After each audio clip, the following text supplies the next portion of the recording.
welcome to Reality Tea Times 2, the podcast where I discuss all the trash reality TV we love to hate. I'm Tanika, and today we are going to be discussing episode 10 of The Other Way. Maybe we'll throw in another episode at the end there. We will see. But before we get into that, I do have some hot goss. Not everything, but I got some. Well, one.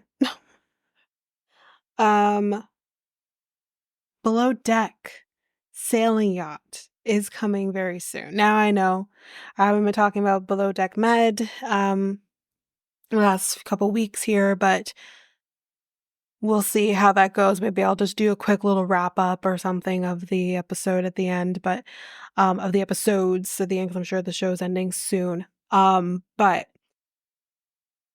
I'm very excited to see Sailing Yacht coming back, and also a little bit interesting the cast. But let's go quickly through that, and of course I will post a cast on the socials. I do have some other things I have to post, so I'll have that up there soon. We have, of course, as always, Captain Glenn. He's here with us. And we also have Daisy. She's also here with us. Y'all, we also have Gary. He is also here with us. I thought he got fired. I thought the whole reason that this season wasn't being aired was because of the controversy and that maybe they had to reshoot the season. Why is Gary here? I'm confused. Maybe they thought they'd wait to see if the bullshit would mull over or something. I don't know, but not a good look. I don't know how I feel about that. But anyway, the newbies. We have the chef whose name is Cloyus Martin. He looks very young. Decky Keith Allen. We have a new stew, Diana Cruz. Decky Emma Crouch. Stu Danny Warren. Chief engineer, our new chief engineer is David Morosi. So Colin is not coming back, as I think we kind of all knew already. But yeah, I'll post these and so you can take a look for yourself and we'll go from there. Next piece of hot goss, I think is the last piece of hot goss. And buckle up, guys, because this is really messed up. Ed has found his happily ever after again. So Ed proposed to Portia Raymond within 24 hours of them meeting each other. And this was something a source said exclusively to Us Weekly. Ed and his new fiance, who is 29 years old, met at Caproti's sandwich shop in Plantation, Florida during a fan meet and greet. It was love at first sight, said the source. She's incredible. She's his dream girl. So was Rose and Liz. But anyway, the source added that Ed was, quote unquote, blown away within a few seconds and proposed to her on their first date. What in batshit is happening here? This man is so desperate that he's going to propose to a woman he doesn't even know. Let's continue, though. The source continued on to say he was so enamored that he asked the manager to get him a paperclip, and he made her a ring out of it. Oh, wow. Why don't you just recycle the ring you gave Liz? Since it was given to her like 13 times. This is ridiculous. He got down on one knee and she accepted his proposal. Ew. If I see this storyline on any iteration of this show, I won't stop watching, but I'm going to raise some hell. So let's hope for the best. I really wish them all the best. No, I don't. But here we go. Let's continue. Let's get to the episode. So, The Other Way, whichever season this is again, I can't remember. Episode 10, Disenchanted. So we have James and Tatha first. So they're moving into her parents' house officially.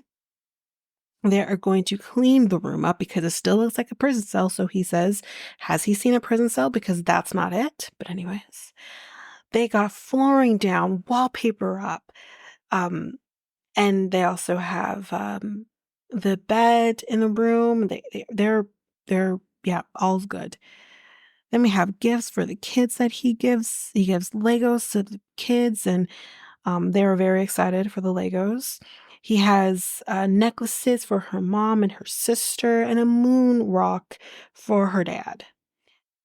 And her dad says to James in this moment, James, when you have kids, it'll be like this. Hint, hint, give us kids. And mom is like, the kids will be just as handsome as you, James. They're buttering him up to have some kids. But I mean, again, like there's not much else to really say here just because it's very short with them in this episode. But she's basically going to have a talk with him, which she does have in the next episode. So we'll talk about it then. But it's just like buttering him up to have kids isn't going to make him want to have kids. But anyways, what do I know?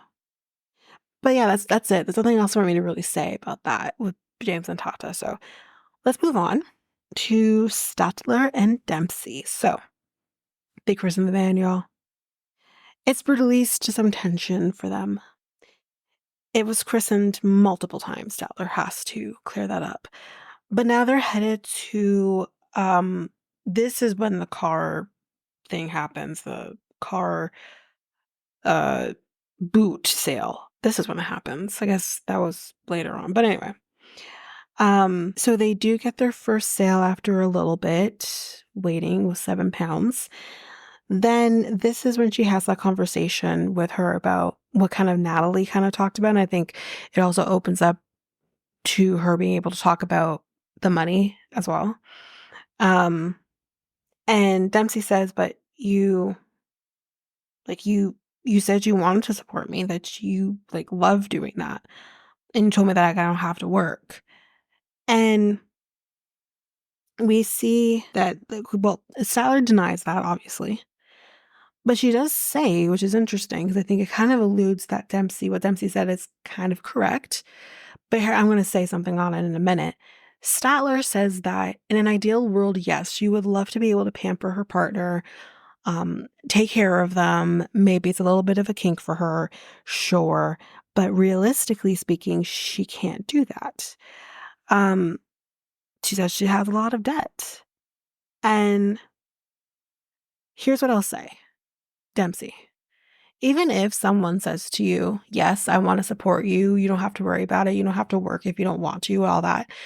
Even if I'm told all of that, I still I guess maybe it's just me, it's my work ethic. I wouldn't still want to just not work and support us. You hustle, I hustle. That's what you do, no matter how you may feel about it. And that to me shows me that Dempsey is taking advantage, even if Statler said that.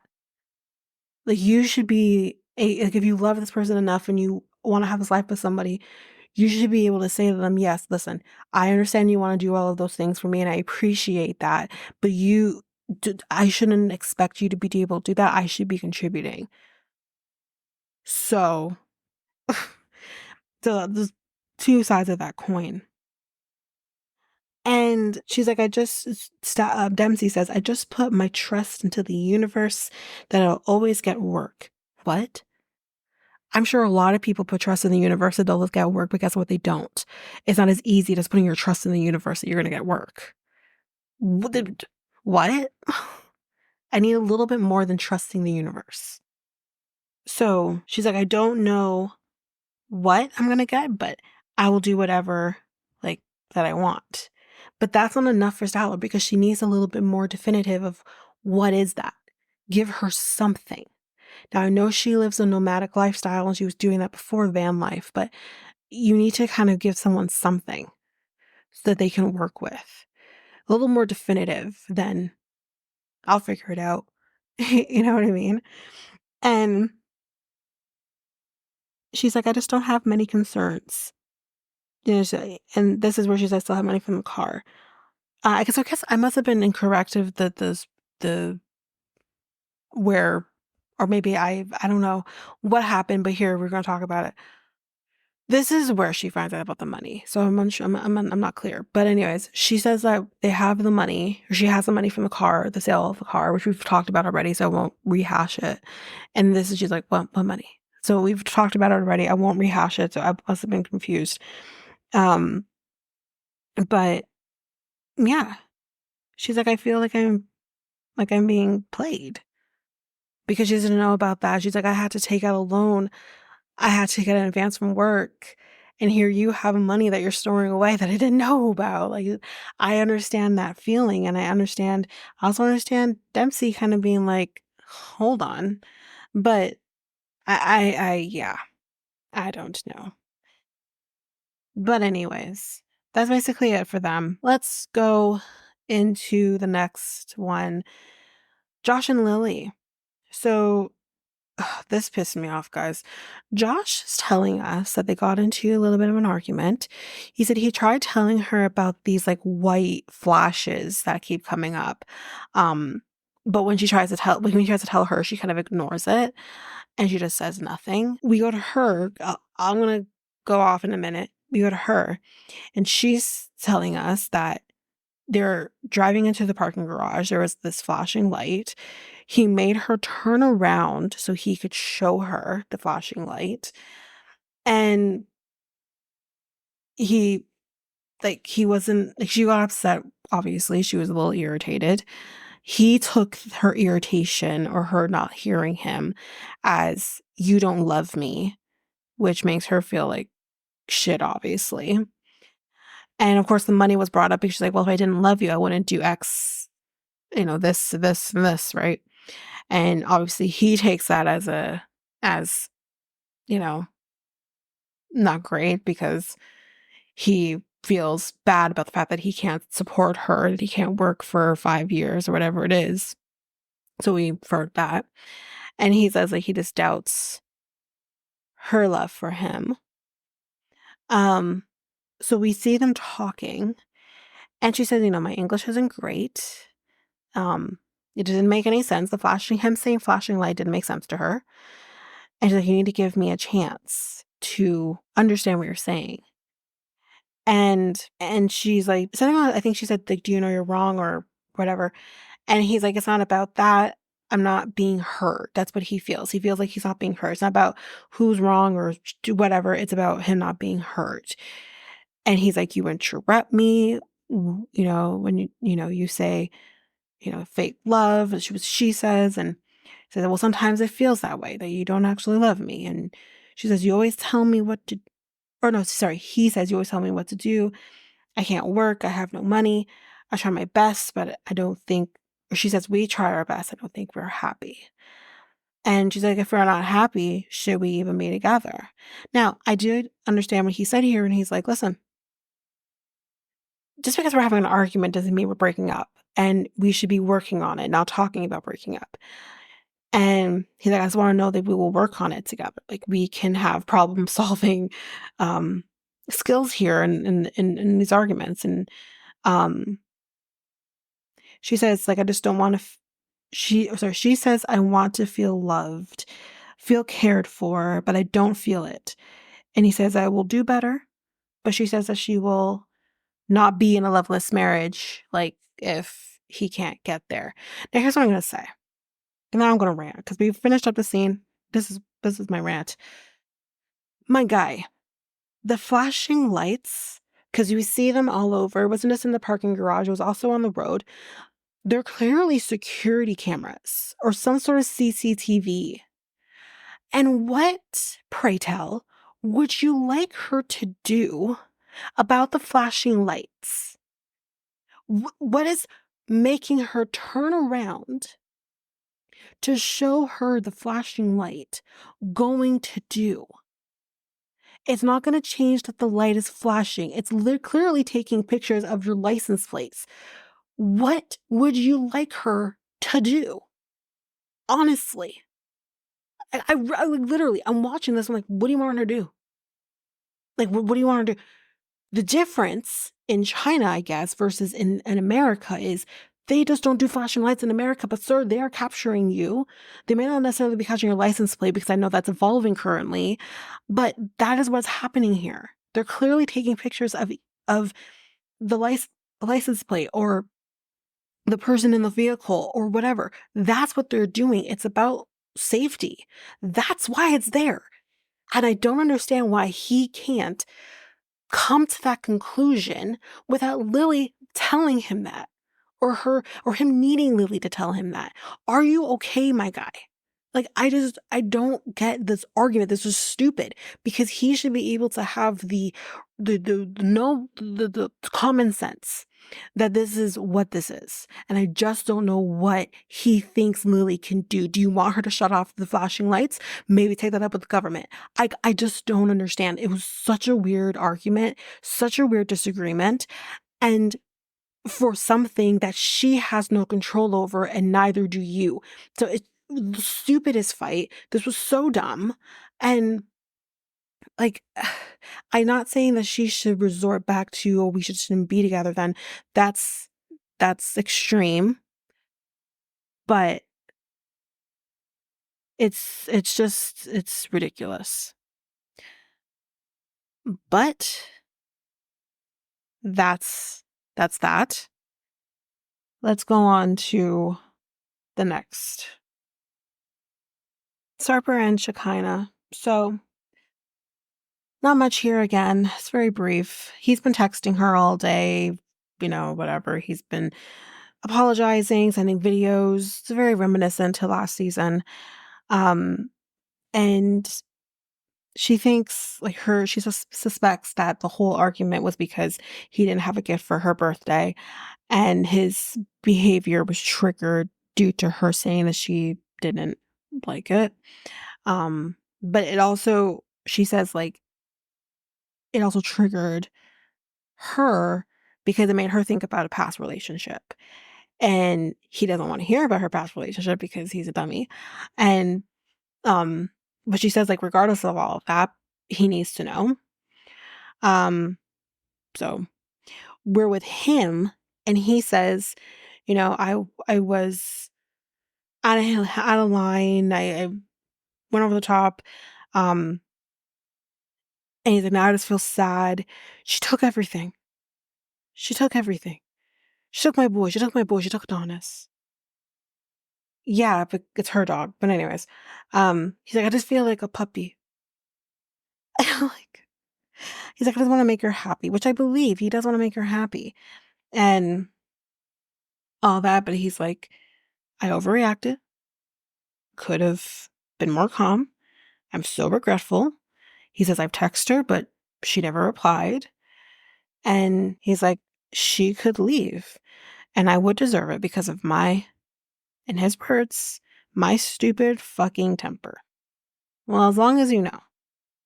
But, yeah.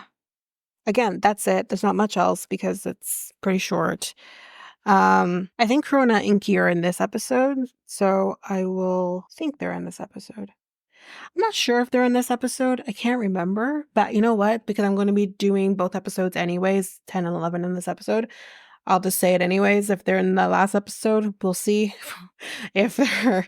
either way, you're going to hear it in this episode. So let's just do it now. Corona Ingi. So we're going to be calling her family. Her parents have... Oh, sorry. I didn't say her parents. Her pants have these little, what looks like... The only thing I could describe, I know they weren't, but they look like little baby Michael Myers on them. It was the weirdest thing. But anyway, we were in the video call, and her mom says, if Mookie gets ate up by a volcano, I will kill him myself.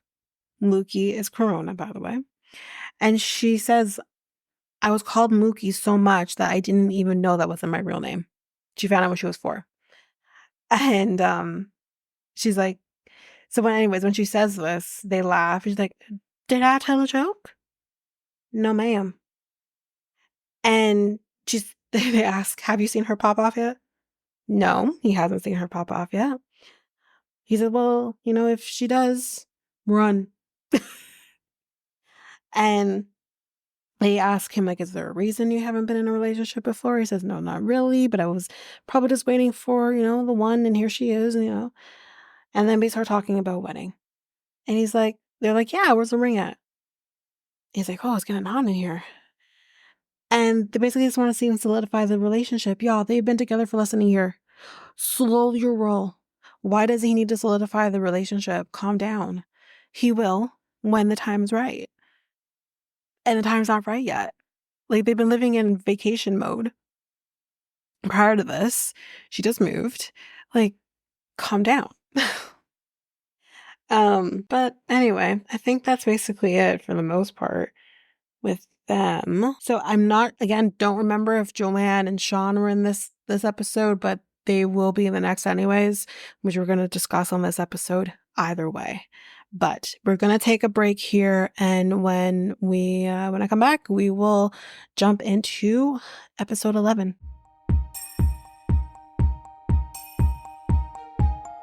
Hi everyone. So I have a song for you to listen to.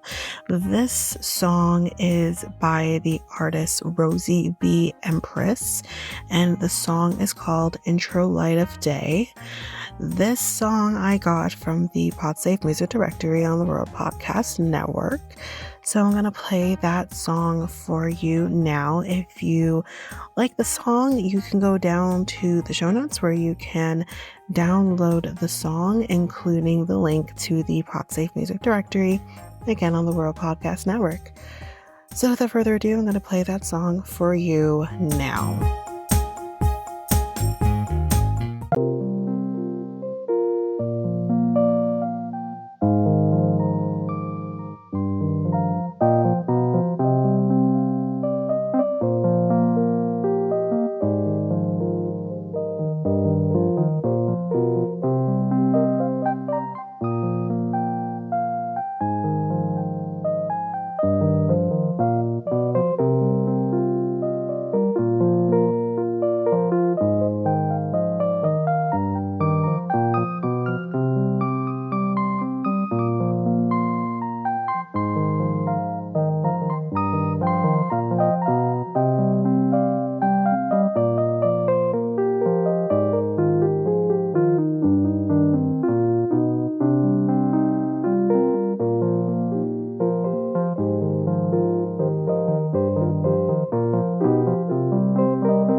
And I am back, so let's jump in with episode 11.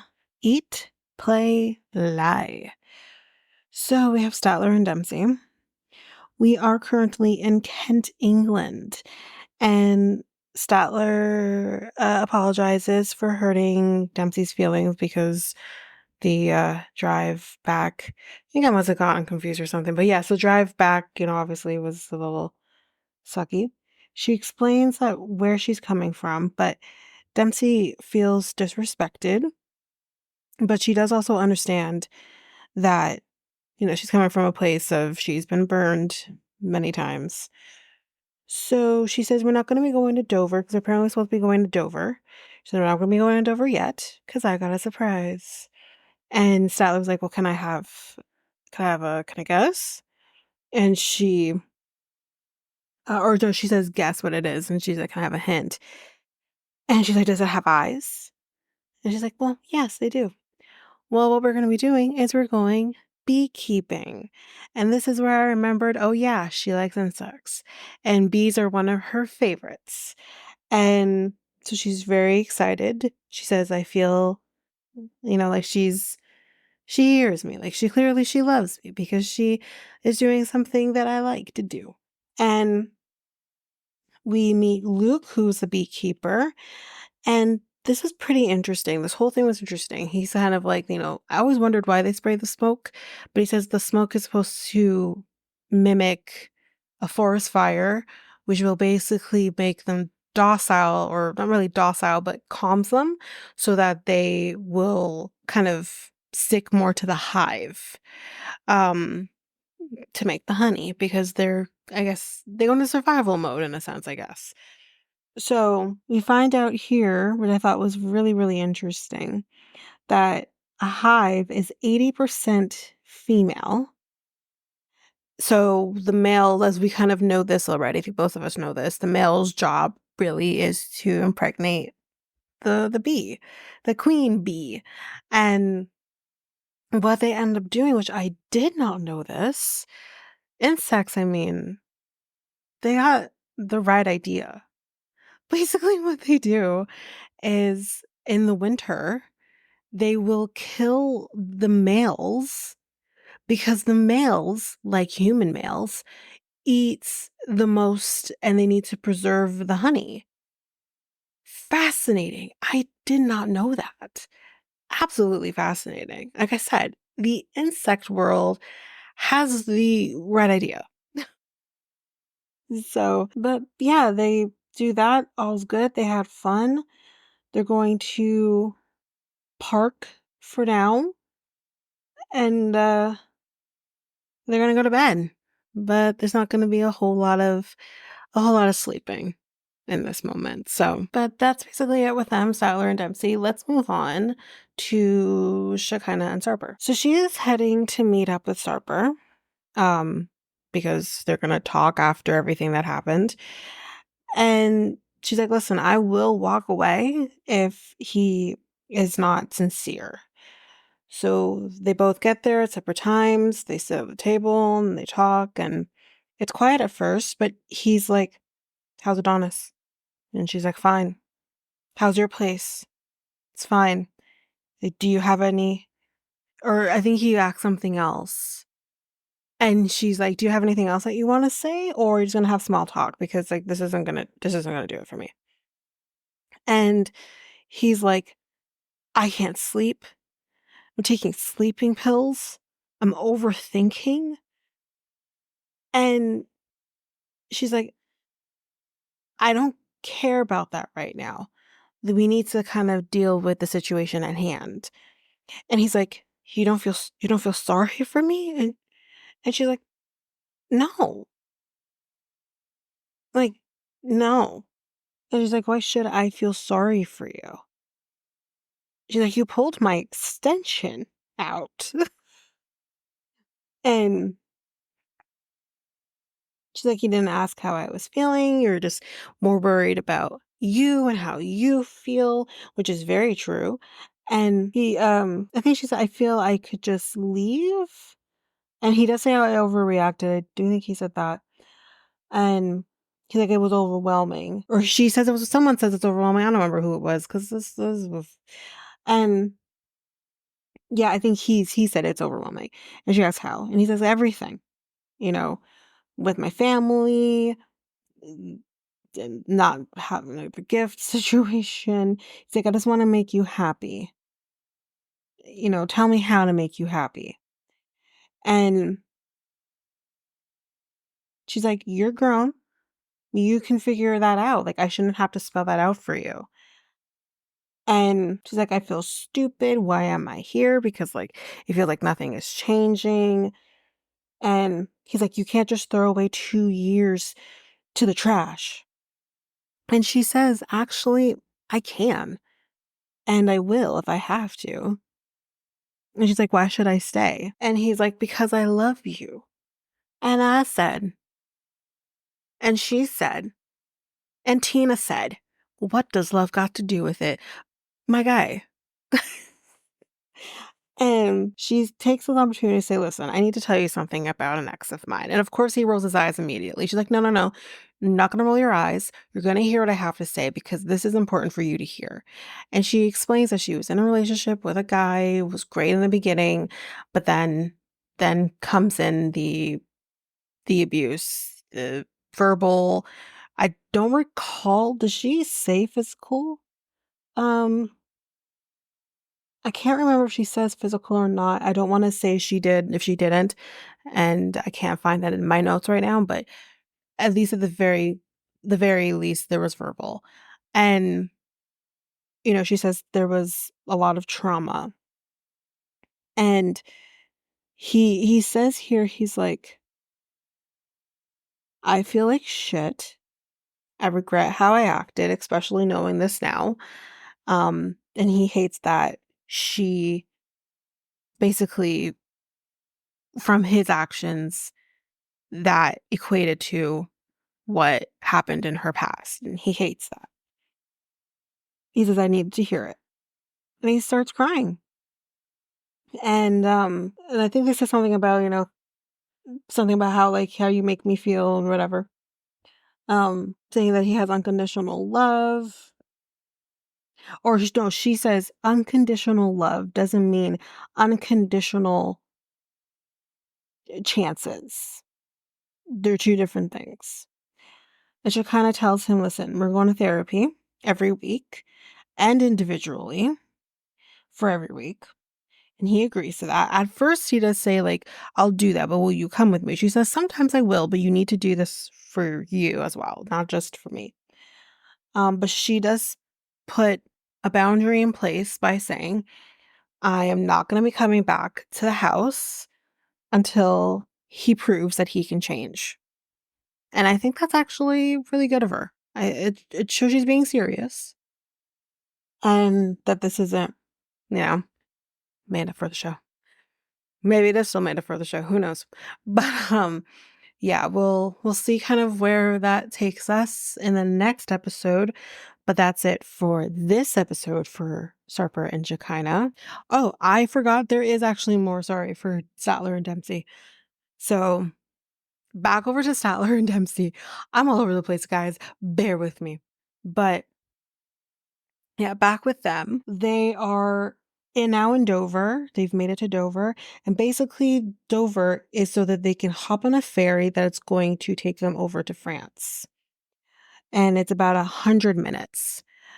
But apparently, Statler feels like she was told that it was actually going to be 30, but it's actually 100. So over an hour and a half. And she's losing her mind. She doesn't like the idea of having to go on a boat. She does explain that one time she did go on a boat and it was like a lesbian cruise that she went on, and she thought it was going to be fun and she's going to have a great time, mingle, you know, with girls and just live life.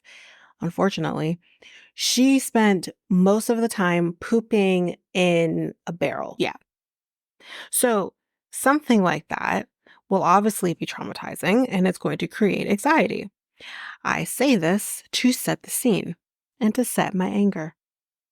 So yeah, she's dealing with that. And so she explains, I mean, there is a bathroom on the ferry, so there is that, but that doesn't mean anything. She's still putting herself in that situation and not being able to control it. That's out of her just it's out of her hands at this point. But she explains when they get up to the top, because Dempsey asks, like, do you want to go outside? Do you want to stay inside? Like, what do you want to do? So she goes outside, but she needs to basically face the direction of the boat's going in. But I'm also not sure if that's the same way that the horizon is in, but I'm assuming that is the same direction the horizon's in, because she says, I need to face the horizon. And this is all, these are like, this is what I'm looking for, routines that she needs to go through, and that's probably the autism that's speaking. She needs to have this routine. She needs to do this thing that is going to help her get through this. And I mean, it's probably not just the autism, it's probably the ADHD as well. I can't speak to that, but I can't really speak to anything. I can only speak from an outsider's perspective as someone who lives with an autistic person, but it's all the routine. She needs that routine, and whatever her brain is telling her she needs to do in this moment is what she needs to do, or she's going to have a panic attack. So that's what she needs to do. And she says, listen, I know that I might not be rational. I know that I'm probably not going to be sick or throw up or shit myself or any of those things. But my brain is telling me that I have to do this. So I have to do this in order to kind of keep myself whatever grounded I can achieve in this moment. And Dempsey says, like, do you want to sit?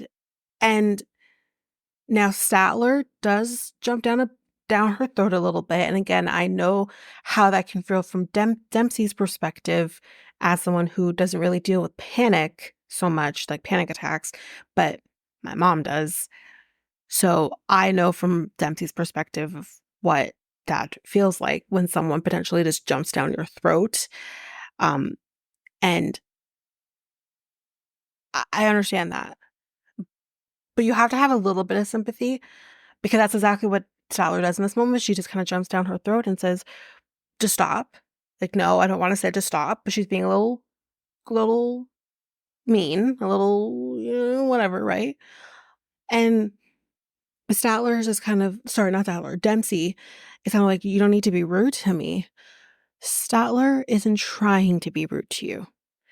Statler is in a place right now where she can't get out of easily. She's struggling in the moment right now, and she's not trying to be rude with you. Trust me, when she's out of the situation and is in a place where she can calm herself and feel a little more in control, because that is what panic is, that's what anxiety is a sense of being out of control. Once she's able to be in control, she will apologize. And I know maybe sometimes that can be, you feel like you're constantly being apologized to, and that can be tiresome, but that's what you're dealing with. And I'm going to get more into it, because I feel like Dempsey's behavior in all of this pissed me to all hell off. Like, I was, in this moment, I was done with her, because I'm not saying Statler is easy. I'm not saying Statler is always right, but that does not mean that I'm going to side with Dempsey. Dempsey is in my shit list at this point. This is not how you handle someone with anxiety, with panic, feeling she's going to be in a panic attack, dealing with someone who's autistic, ADHD. This is not how you deal with somebody. So, yeah, not how you do it. But mainly, it's not even so much about the autism or the ADHD. This is about her anxiety, and this is not how you deal with it. So, yeah, she's like, you don't have to be rude. As Statler says, I have sent her articles on how to deal with someone who has a panic attack, because she's never dealt with this before. But based on Dempsey's behavior in this moment and how she's dealing with Statler, clearly she did not read those articles, which gives me a sense of, do you really care? Do you, like, you're not going to necessarily understand until you're in the moment, but at least if you read up on this, then you would know. What Statler needs, I mean, everyone's needs in an anxiety or a panic attack is different, but right now, what Statler saying she needs right now is leave me be. I know that I'm ruining this for you right now, but I can't comfort you. So what I need is for you to just leave me be. Let me work through this on my own. And you do what you need to do so that I'm not getting in the way of that. And Dempsey's not doing that. Instead, what Dempsey's doing is just adding fuel to the already bad situation that Statler's in. And Dempsey's like laughing at her, which pissed me off because I'm like, why are you laughing at her? That sounds very patronizing. And that you take this as a joke. This isn't a joke. And I'm so happy for you, Dempsey, that you've never dealt with an anxiety attack or a panic attack. I'm so proud that you get to live in a world where that doesn't plague you. But for people who have, me included, you laughing at her is so disrespectful that I would have been done with you in that moment. Or at least what I would have done is file that away for when I'm out of that situation and know that you're not it for me. Because you don't even have any sympathy. You don't need to have lived it to understand what someone goes through. But you can have the sympathy to like understand that this is completely out of her control. Anxiety attack, panic attack is out of someone's control, and how they deal with it in the moment is out of their control. Sally's not in control. And I think Dempsey thinks that she is, and she's not.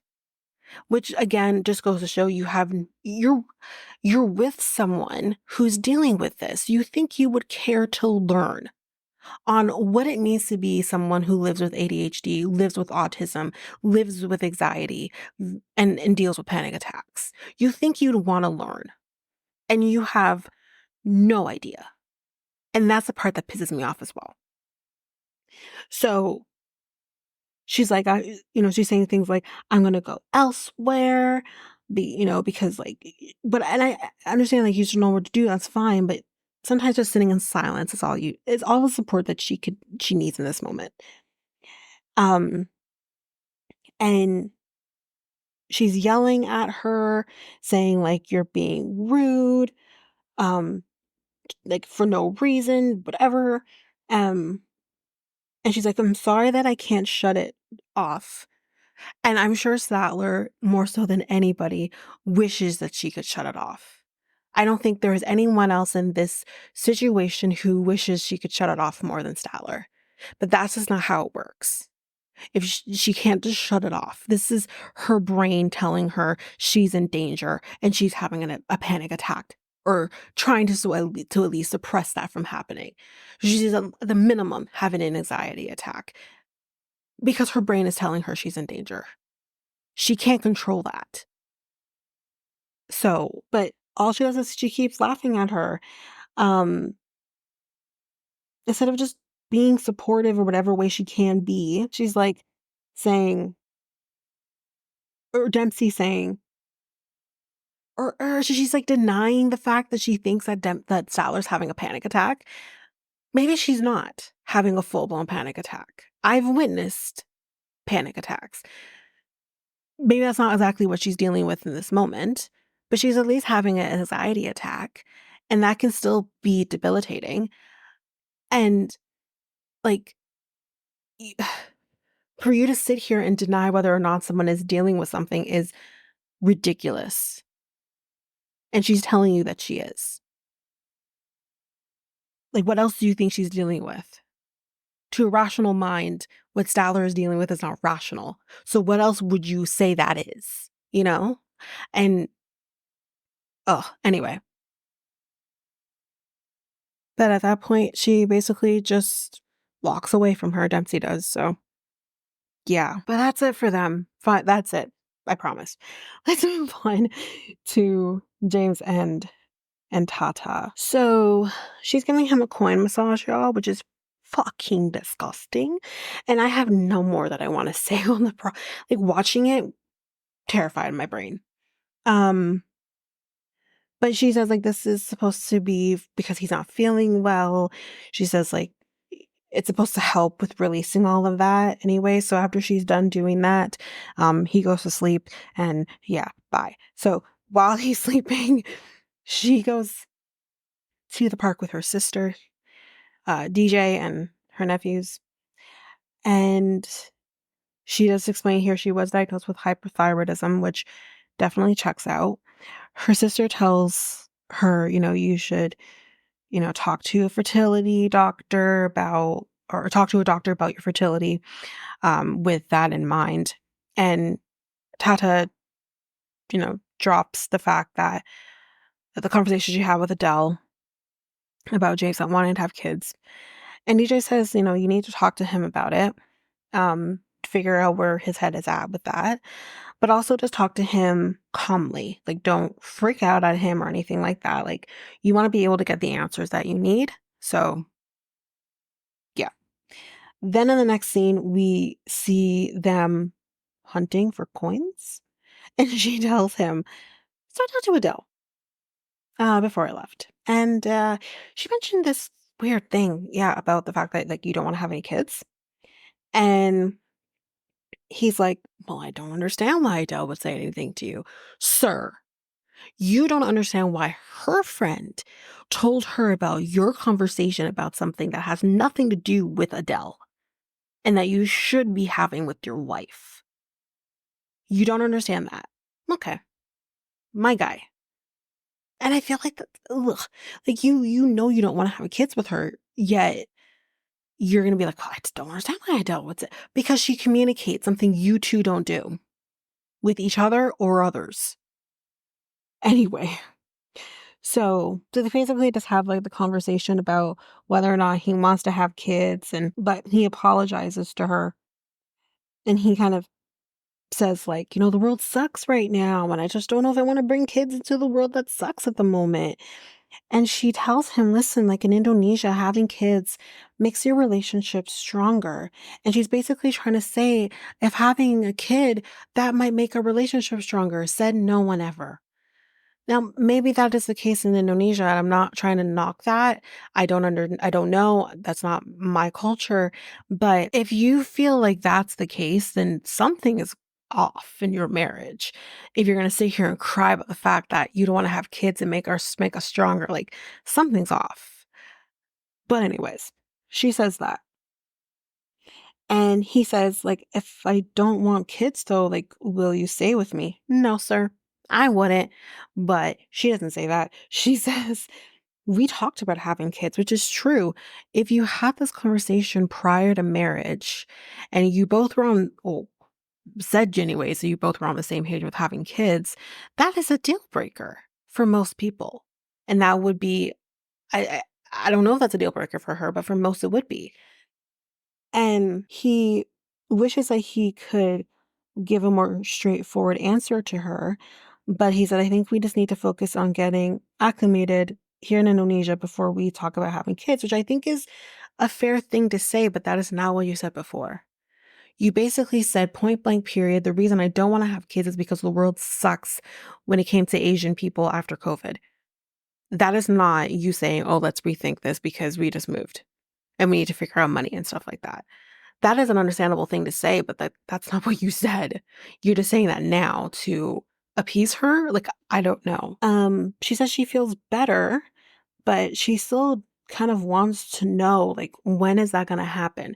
She doesn't want to wait forever. She doesn't want to waste time waiting for him to figure it out while she's wasting her best years in order to have a kid. And that I also understand.